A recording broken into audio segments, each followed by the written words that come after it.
ano yun. Kasi meron doon mga tumitira talaga sa Pilipinas. Tumitira sila. Eh, kung 750 tapos few days. Let's say 750 times 4 weeks. 750, 1,500, 3,000 per month. Libre ka na lahat. Unlimited food pa. Yun nga, parang kahit di pala, no?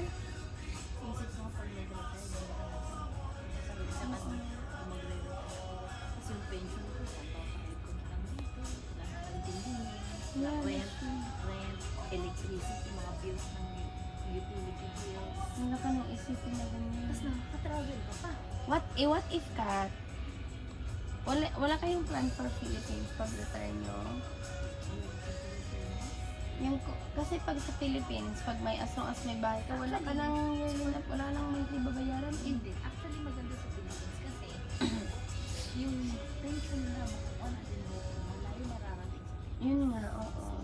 Kinukumpit mo na ba kung magkano yung makukuha mo at the age of 60? Magkano? Cute ko na nga eh. Hindi ko nga, ang ina-expect ko sana ang makukuha ko, hindi bababa na 3. Akin ata, pag parang 60, 2,000-ish.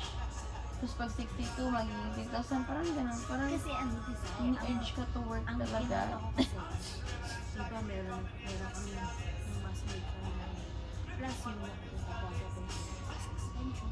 SS lang yung kinumpit ko. Hindi ko naman ako Punta ka sa website ng SSS para ma-compute mo magkano. Meron na. So, ikaw sabi mo mga 2,000 kung 60 ako mag-retire. Parang gano'n. Or 59.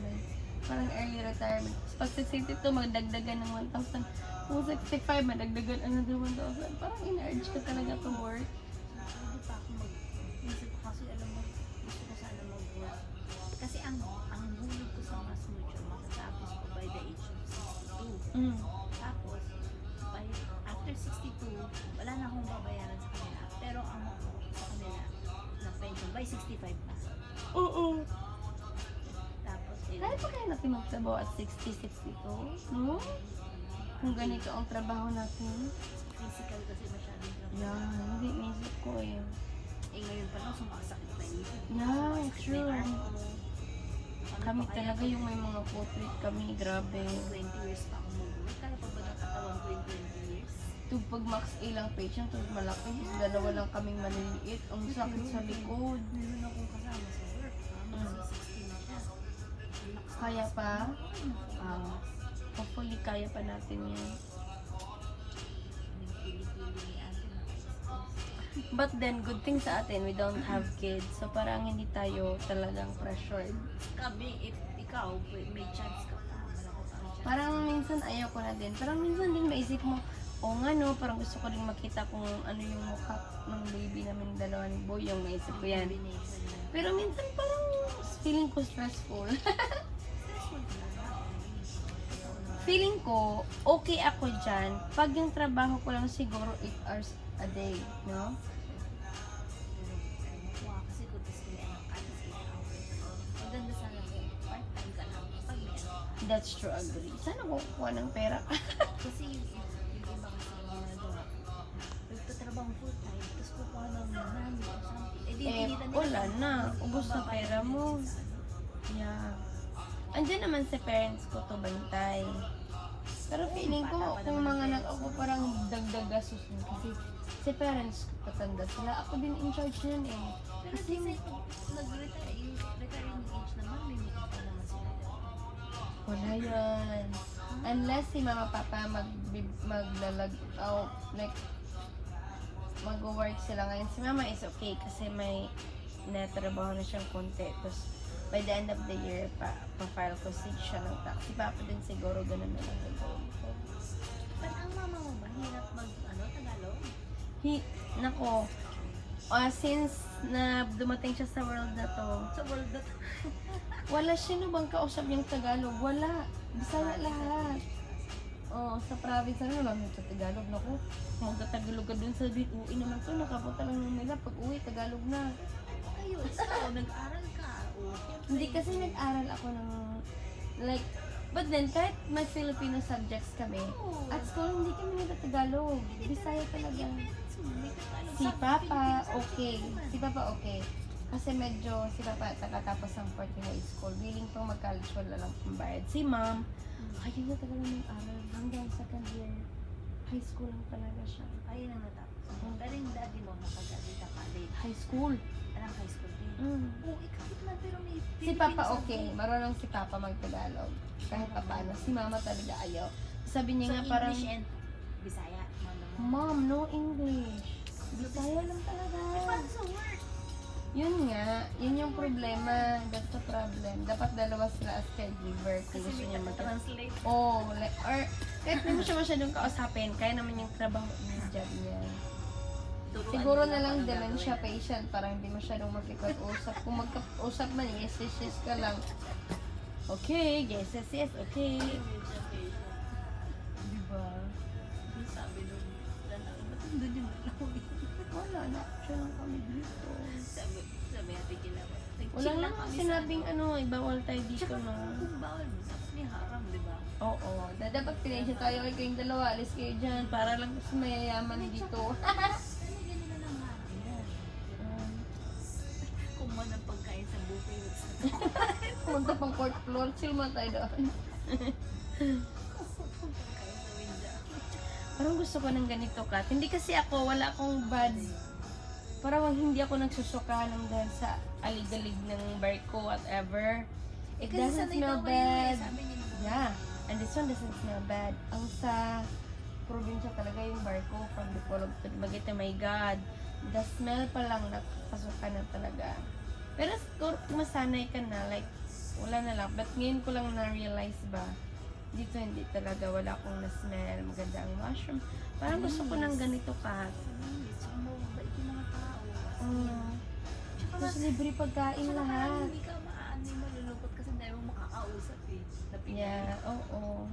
Yung gusto ko dito, gusto kong umulit-ulit. Parang gusto ko ng ganito kasi compared to like ako yung magpaplano na magti-trip tapos lakad kayo ng lakad, my God, parang ayoko nang maglalakad ng lakad. Ito maganda yung Pumatanda na talaga. ano yung nakaschedule yung kagaya ng ginawa natin. Yeah, Tayo oo. tapos may sasakyan na. Yeah. Maganda yung ganun. Oo, true, agree. Actually, yung nakita kong European na host, ganun yun. Really? Magbubuk ka lang. Magbubuk ka lang. Yun na, kasi tutulog sa'yo. Sabihin ko sa'yo, pinakamasarap na pasta. Parang gusto kong mag-Europe naman na ganito, no? Pag ano natin, True. Mag-save ba na tayo? Kasi pag mag-Europe kami, for sure sasama yung iba pag may green card na. Kasi Ma'am Papa, okay na may green card na yan na yan. wala kayo di magkaintindi. Nakakaintindi naman ako ng konting Bisaya. Ano naman, nagkiki-converse naman si Papa kahit pag dinadala ko sa mga katagalog kong mga coworkers. Karaoke pa nga, hindi ngayon hiya. Talaga, grabe. Kakantayin dito for sure. Maganda yung sa ano sa Tennessee nyo kasi di ba at least lahat sila nagsasalita ng Bisaya, di ba? Kaya, Inis po kung may Tagalog kami. Wala eh, wala. Wala. so hindi maaano yung mamulong sa Tagalog. Tsaka kilala na yun kasi. Pero wala naman si Pakis, especially si Papa, Mama. Si Mama kahit first time kong din sa magkakilala ko or sa coworker ko nagkikaraoke, wala okay naman siya. Yung mga co-order mo, may mga Bisaya. Sa ngayon, Tagalog lang. Tagalog. Sa kabila, si Kiza lang pa rin. Sa Clark Manor kasi we're not that close eh. Like, I mean, hindi kami kumakain na. Mag-more than 1 year na ako. Hindi kami kumakain ng kaming lahat as a group na nakikita kami lahat. Or kahit nagdadala ng food sa nursing home. But, nung umalis yung previous kong DOR, yung bagong DOR yung nag-organize na parang, oy, anong gusto mong dadalhin? Yung ganun. Siya mahilig siya. Binila niya ako ng lunch for OT month. Kasi OT month ngayon April, di ba? Oo. So, nag-order siya ng Jollibee for me. Parang may ata eh. Ata, oo.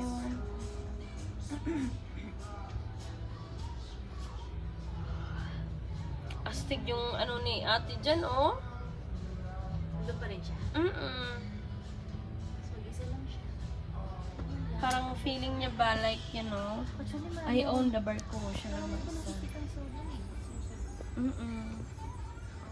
Kasi ang susunod yung kaya talaga yung ganito. Gusto ko yung ganito. Tsaka mas maganda po talaga. Masaya pag ang dami yun. Tapos you can do whatever. O, tingnan mo yung mga tao. Nakatwalya lang. Saan ba kayo galing, kuya? Baka naliligo. Or dun sa kabila, baka may activity na naman doon. Yung sa Flowrider. Meron ata 3 o'clock. Okay. Hindi ba Gusto ko yung Hindi ano. ba yung nanalo sa belly flop? Hindi, no? Sa belly flop? Hindi ko alam, baka.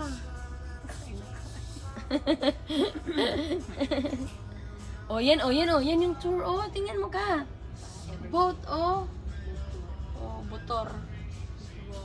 Boat for, mahal yun? 200 per isa. Sa atin magkano ba yun? 60 or 70 In peso? dollars? Yung atin. Anong yung atin? Yung tour natin yun. 64 isa. Pwede na. $64. Mahal. Diba? Kung sa atin lang siguro yun. So parang lumalabas na 84 kasi nag-tip pa ako ng Ano din? Hindi, 10 lang. Kasi dalawa kayo. Hindi, nagbigay ako 10 di ano 10 doon sa drive. Kami din, 10 and 10. So, naging 74 each. Kung 64. 84. Hindi each. Kasi, Hindi, 20 yung binigay ko eh. So plus 64 plus 20, 84. hindi 20. 64 each di ba? Oh. Litig 74, 78 plus 10 plus 10. Dalawa kayo ng Angus Kami din ni Boy yung 74, 74. Parang mas mahal ngayon. Feeling ko $25 yung dapat No? What do you think? Mas, baka nga 20 na. 20 to 25 lang yung karapat dapat. But maybe because mga mahal siguro dito sa cruise, Tsaka na pumunta ko yun. For 7 truly na pa sila. So, Mas business parang is tayo good. pinakabata sa pinaka-related. Ang nasa utak ko talaga, pag nagkukrus, pang matanda yan, mga ganun, di ba? Pang matanda, kasi nga, siguro dahil wala masyadong lakad na. Tapos pang retirement. Pero hindi naman pare, ang daming kids, pang family siya, for everybody, Meron pa kami graduation daw. Hindi na sa mind ko pagka nagko-cruise, pero ngayon hindi na-change yung perception ko dyan dahil dito sa nakikita natin. Sila Jocelyn, ayaw nila nag-cruise because they tried once. Sabi niya, ayaw daw nila ng cruise. Daw sila ngayon sa sabi ko, tama kayo. Hindi kami mahilig sa cruise. Baka. Ako gusto nila yung lakad. Oo. Yeah. Ayoko nung ganun, hindi ako magaling mag-plano. Ako, okay ako sa planning. Ang ayaw ko yung maglakad. Kasi recently, lagi akong umiihi na talaga ako. Kasi parang pre-diabetic stage siguro. Hindi ako sa kaya kanina gusto niya, iba nang nandun tayo ng pipilisan, upo muna ako ha. Upo muna ako ha. Ayaw ko talaga ng malayong lakad na talaga. Kasi one time, Yung gusto niyang lakad. carry lang. Kasi one time nag-New York kami, sobra din kasing init. So parang nawalan ako ng ganang. Sabi ko, dito lang ako, kayo na lang muna doon. Lalo na pag mainit. Sa ano yun sa bridge. Sobrang init ka, June, around June. So like, oh my. So lalo pag mainit, Mm-mm. hindi talaga makapanlambot. Yeah. Titingnan ka, i-research ko nga yung European. Yung European tour area research. Research, mag-research ako para makapag-save ako ng pera. Tapos kung i-add ko na yung mga kung kukuha ng excursion. Oo, for yung that mga day, activities, oo. titingnan ko kung ano I'll na- search to pang Europe cruise. Gusto ko na Hindi ko ma-add And Bahamas maybe? Delikado doon. Really? Delikado doon. Kaya nga hindi ko yung kinuha eh. Saan mo sabi? Bakit delikado? Parang recently ang dami mga yung mga nag-conduct so yung nangingidnap ha. Really? Yung motorista. Siguro pag lumabas sa island, you know? Parang gano'n. Kung sa ship lang, sige lang. Sa ship ka lang. Yeah. Titingnan ko yung mahirap.